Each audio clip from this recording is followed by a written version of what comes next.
다윗의 환궁을 두고 이 유다 지파와 다른 열 지파가 이제 대립과 갈등을 보였었죠.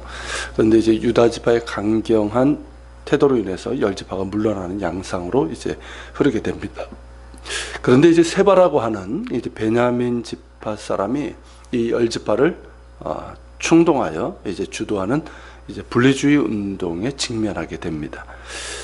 이 세바가 열 지파를 선동하면서 사용한 말이 다음과 같죠. 1절에 나오는데, 우리는 다윗과 나눌 분깃이 없으며 이세 아들에게서 받을 유산이 우리에게 없도다. 이스라엘아 각각 장막으로 돌아가라. 우리말은 그냥 되어 있지만 이게 시입니다. 그러니까 삼행시인데, 세 줄로 된 삼행시인데요. 매우 선동적인 경문입니다. 그래서 나중에 솔로몬 사후에 북이스라엘 사람들이 이제 왕국에서 분리가 되죠. 그때도 사용되었던 말이기도 합니다. 세바의 이러한 선동은 어느 정도 효과가 있었던 것 같습니다. 이스라엘 열 지파 사람들은 다윗 따르기를 그치고 세바를 따르게 되죠. 그런데 이후의 전쟁의 규모를 보면 생각보다 많은 사람들이 세바를 따라 반란군에 참여한 것 같지는 않습니다.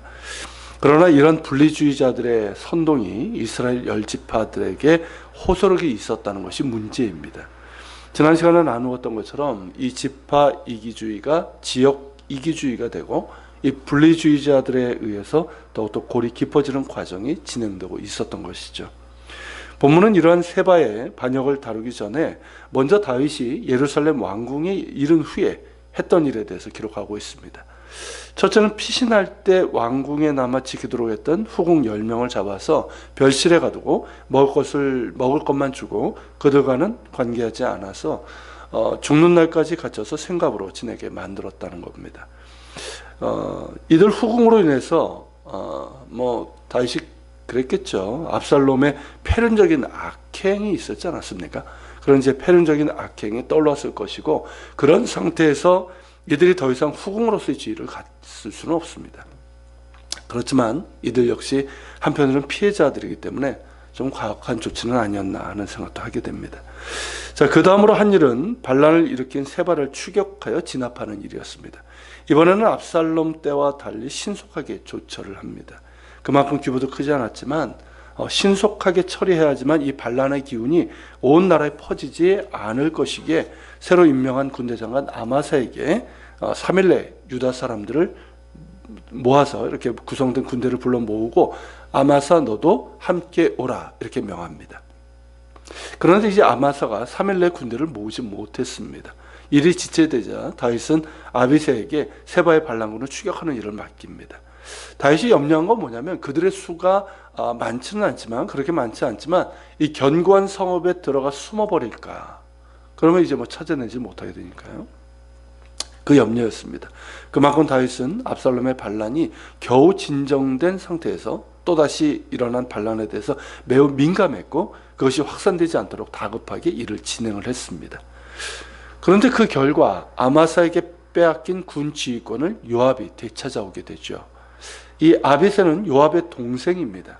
그러니까 그렇기 때문에 그에게 그를 지휘관으로 삼아 보낸다는 것은 누구를 보내는 것과 똑같습니까? 요압을 보내는 것과 마찬가지입니다. 실제로 같이 가죠.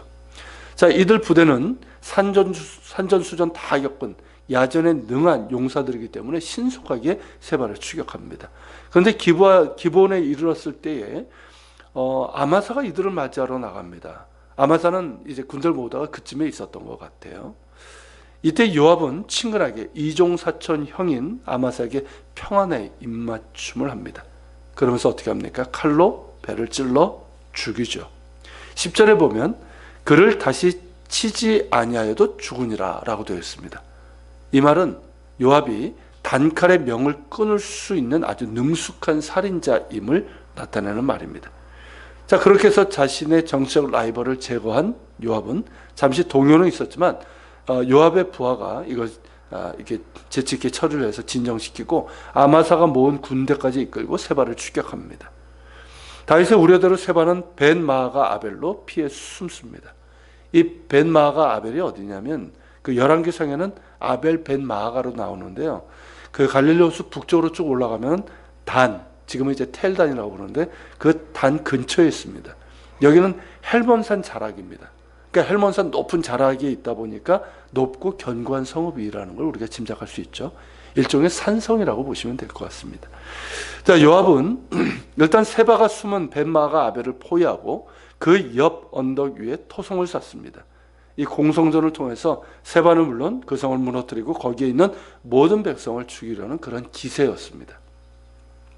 이런 상황에서 그 성읍에서 지혜로운 한 여인이 긴급하게 요압에게 면담 요청을 하죠. 요압은 그 여인을 가까이 오게 합니다. 성 안의 정보를 얻기 위해서 그랬을 겁니다. 이 여인은 요압에게 옛사람은 흔히 말하기를 아벨에게 가서 물을 것이라고 그 일을 끝내었나이다 라는 말을 하는데요. 이게 일종의 이제 속담인데, 이건 뭐냐면 자신이 살고 있는 이 성읍이 예로부터 지혜로운 사람들이 살던 곳임을 이야기하는 겁니다. 그러니까 어떤 문제가 생기면 야, 그 아벨 지역에 있는 사람들에게 물어봐, 이런 속담이 있었다는 거죠. 그러면서 자신이 지혜로운 사람임을 요압에게 주지시키고 있는 것입니다. 이에 요압은 주의 깊게 이 여인의 말을 듣습니다.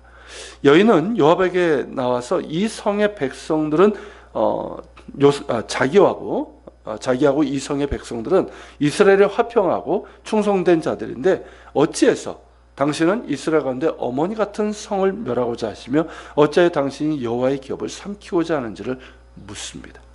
이 여인의 말에 요압이 당황했던 것 같습니다. 요압은 반복해서 결단코 그러려고 한 것이 아니라 다만 세바라는 자가 반란을 일으켰는데 이 성에 숨었기 때문에 세바만 내어주면 즉시 성벽에서 떠날 것이다 라고 약속을 합니다.